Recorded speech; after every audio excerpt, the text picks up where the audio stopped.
Hi friends, welcome back to my channel. ఈరోజు నేను చేపల పచ్చడి ఎలా చేయాలో చూపిస్తాను. ఈ చేపలు అయితే మేము ఊరి నుంచి తీసుకొచ్చినాం ఫ్రెండ్స్. చెరువులో పట్టిన చేపలు. ఈ చేపలతోటి నేను చేపల పచ్చడి ఎలా చేయాలో చూపిస్తాను. నేను ఇక్కడ కిలో చేపలు తీసుకున్నాను. అవి చిన్న చిన్న ముక్కలుగా కట్ చేసుకొని దానికి ఉప్పు పసుపు మ్యాగ్నేట్ చేసుకొని పెట్టుకున్నాను. నేను ఆల్రెడీ పొయ్యి మీద డీప్ ఫ్రైకి అయితే ఆయిల్ అయితే పెట్టుకున్నాను. ఇప్పుడు ఈ చేపలు కొన్ని ఆయిల్లో వేసుకుంటూ డీప్ ఫ్రై అయితే చేసుకోవాలి. ఇప్పుడు ఈ చేపలు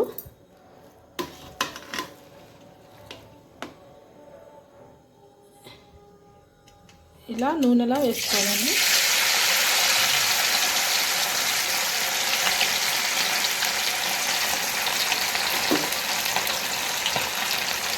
స్టవ్ అయితే సిమ్లో పెట్టుకొని చేసుకోవాలి.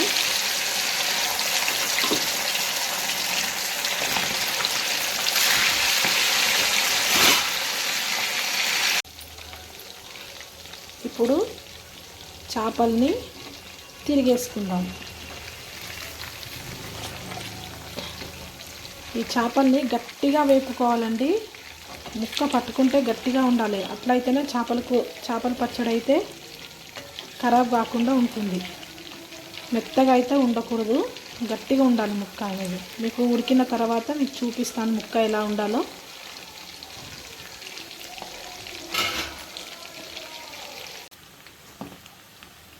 చూడండి, చేప ముక్కలు అయితే ఎర్రగా వేగిపోయాయి కదా. ఇవైతే తీసేసుకుందాం. ఒక జల్లి గిన్నెలో తీసుకోవాలండి.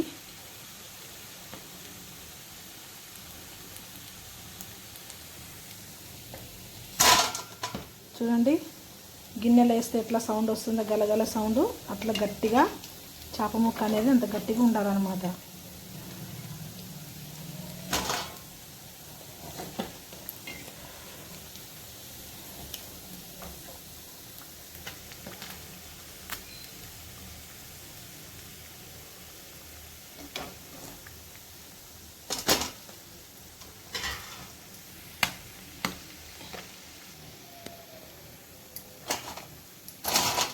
చూడండి, ఇంత గట్టిగా ముక్క అనేది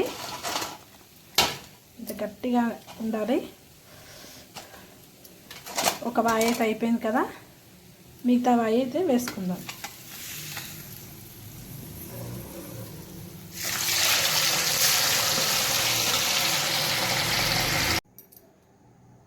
చేప ముక్కలన్నీ ఈ విధంగా వేపుకున్నాం కదా. ఇప్పుడైతే పచ్చడి చేసుకుందాం. చేప ముక్కలు వేసుకున్న ఆయిల్ని పోపు దినుసులు వేసుకోవాలి. స్టవ్ మాత్రం సిమ్లో పెట్టుకొని చేసుకోండి.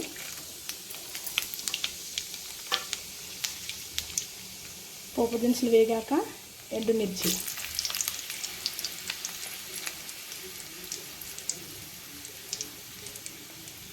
నాలుగు స్పూన్ల అల్లం వెల్లుల్లి పేస్ట్.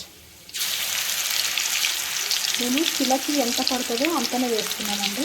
ఇక్కడ 4 స్పూన్లు వేస్తున్నా అల్లం వెల్లుల్లి పేస్ట్.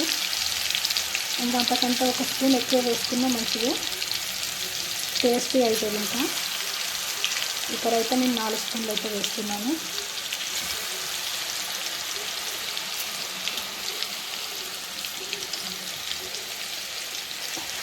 ఇది పచ్చి వాసన పోయే వరకు, అల్లం వెల్లుల్లి పేస్ట్ పచ్చి వాసన పోయే వరకు దూరగా వేసుకోవాలి.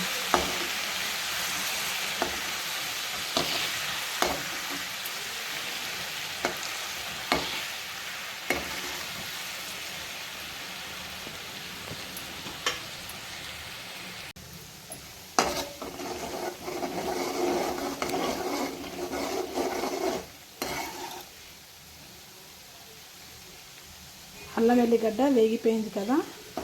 ఇప్పుడు మనము స్టవ్ ఆఫ్ చేసేసుకోవాలి.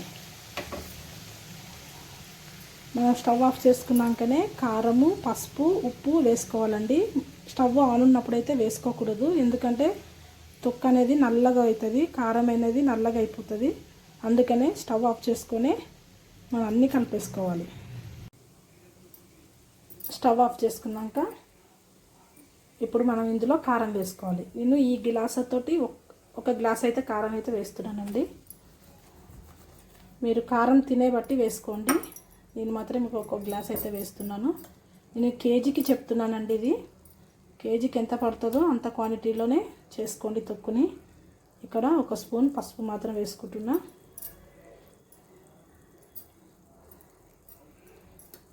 ఒక గ్లాస్ కారం అయితే వేసాం కదా, దీంట్లో సగం కంటే కొద్దిగా తక్కువ ఉప్పు మాత్రం వేసుకోవాలి. ఎందుకంటే నేను ఆల్రెడీ చేపలకు మాత్రం ఉప్పు పట్టించాను కాబట్టి సగం కంటే తక్కువ అయితే ఉప్పు వేసుకుంటున్నాను. ఉప్పు చూడండి, సగం కంటే తక్కువ ఉప్పు వేసుకున్నాను. ఇప్పుడు ఇదంతా ఒకసారి కలుపుకోవాలి.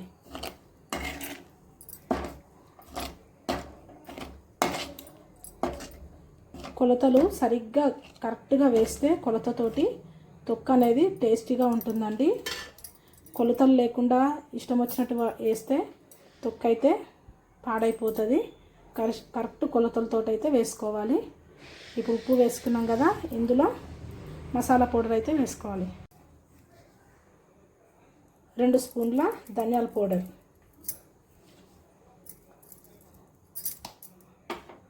2 స్పూన్ల గరం మసాలా వేసుకొని ఒకసారి కలుపుకోవాలి. ఇదంతా కలుపుకున్నాక ఇప్పుడు మనం ఫ్రై చేసుకున్న చేప ముక్కలు ఇందులో వేసుకోవాలి. చేప ముక్కలు వేసుకొని కలుపుకున్నాం కదా, లాస్ట్కి మనము ఇందులో నిమ్మరసం అనేది పిండుకోవాలి. నేను కిలోకి ఒక పెద్ద సైజు నిమ్మకాయలు 2 తీసుకున్నాను. అది రసం తీసుకొని పెట్టుకున్నాను, అదైతే ఇందులో పోస్తాను. నిమ్మకాయ రసం అయితే పిండుకొని కలిపేసుకున్నానండి. ఇది ఇప్పుడు చేసినప్పుడే తినకూడదండి ఈ తొక్కుని. ఉదయాన్నే నెక్స్ట్ డే తింటే ముక్క అనేది మెత్తగా అయ్యి గ్రేవీ అయితే ముక్కకి మంచిగా అంటుకొని టేస్టీగా అయితే ఉంటుంది. అందుకని నెక్స్ట్ డే అయితే తినాలి. చేసినప్పుడైతే తొక్క అయితే తినకూడదు. ఇంతేనండి, ఎంతో రుచికరమైన చేపల పచ్చడి రెడీ అయిపోయింది. మరిన్ని వీడియోస్ కోసం మా ఛానల్ మాత్రం లైక్ చేయండి, షేర్ చేయండి, సబ్స్క్రైబ్ చేయండి. మా వీడియోని మాత్రం స్కిప్ కాకుండా చూడండి. Bye friends.